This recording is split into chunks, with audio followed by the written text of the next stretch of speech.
All right, guys, we're back, and today we are taking a look at one of my favorite pieces of legislation. This is enormous. We call it the GI Bill of Rights, and this has transformational effects on the United States. So we're going to go ahead and jump right in, so you have a good understanding of what it is.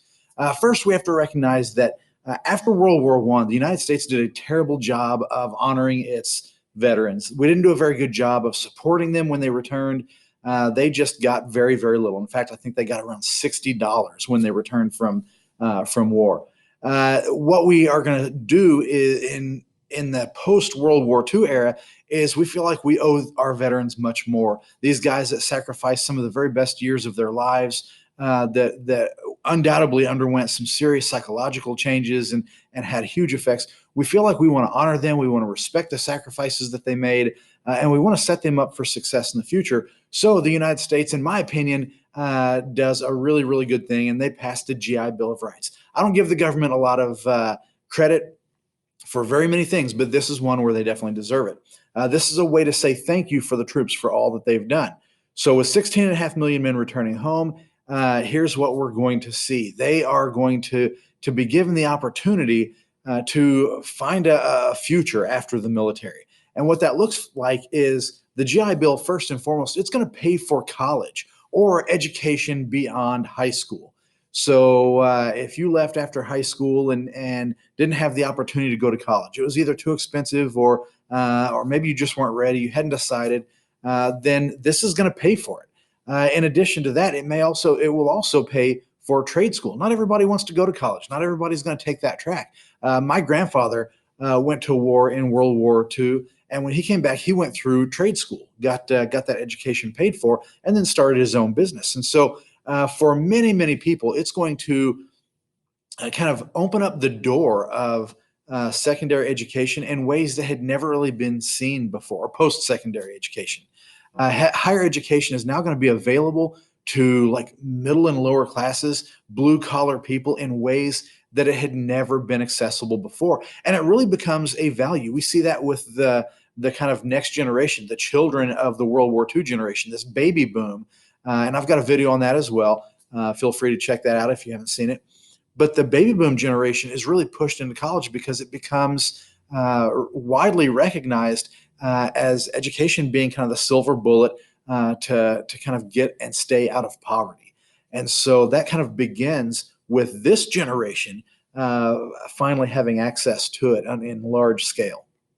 So this is a big, big deal. A lot of people can go and get education that was not available to them before. Next is it's going to provide low interest home loans to veterans. And so with so many people coming home from war, and especially think about after we had the Great Depression, after we had the war, we're talking about a 16-year period where there was serious economic instability and uncertainty. And now we come back and the economy is doing well. People want to spread out. They want to move out of the cities. Their families are growing. And in order to do that, they need a new home. Well, this is going to allow them and their families to escape from those urban centers, the apartments where everybody is cramped, into kind of America's brand new suburbs that's being developed. And if you haven't seen it, watch the video on Levittown. I absolutely love Levittown because it's something that we can identify with. We see that all around us today. But anyway, it allows everybody the elbow room to grow their families and to kind of achieve that American dream of a piece of land of our own, a property, the house with the white picket fence. So that is made possible, again, by the GI Bill providing those low interest home loans. The third thing that it does is it provides low interest business loans. So for anybody who went through college or trade school and they want to start their own business, then this will provide them that opportunity. And so small business is really the engine of the American economy. And so we're really kind of priming that with this because there are a lot of people who are going to hang their own shingle. They're going to start their own business and they may work for themselves for a while, but if their company is successful, if their business is successful, they're going to begin to hire other people.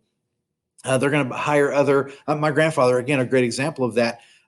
He did construction, right? He went through trade school and he did it on his own for about 8 years. And then he began to find so much success that he had to hire other people and subcontract out. And so By the time he retired, he had about 45 people working full time for him. So this one guy, relatively low education, graduated high school, went through trade school, but he took advantage of the low interest business loan to get himself started. And so that was something that many veterans are going to grow companies, start businesses, create jobs, and that really stimulates the economy in tremendous ways. Really, really important thing. Now, the last thing that it does is it really establishes these veteran hospitals. A good number of men are going to return war, and life for them is going to be dramatically different. They're not going to be able to jump right back into life as it was because they had been wounded, suffered the ill effects of war. And these veterans hospitals are going to do their best to look after these men and provide them with the medical attention that they need, not only in the years immediately after the war, but for all veterans as they go through life. They're able to find specific benefits for them. Now, today it maybe isn't as strong as it should be, and there's been all kinds of scandal and things where that's been brought to light. But it really was a good thing that these were established because it does allow for them to go and find the services that they need. So, all in all, the GI Bill is really transformational, not just in the lives of our returning soldiers and our veterans, but really for all of America because we're going to see expanding suburbs and neighborhoods. We're going to see home ownership skyrocket.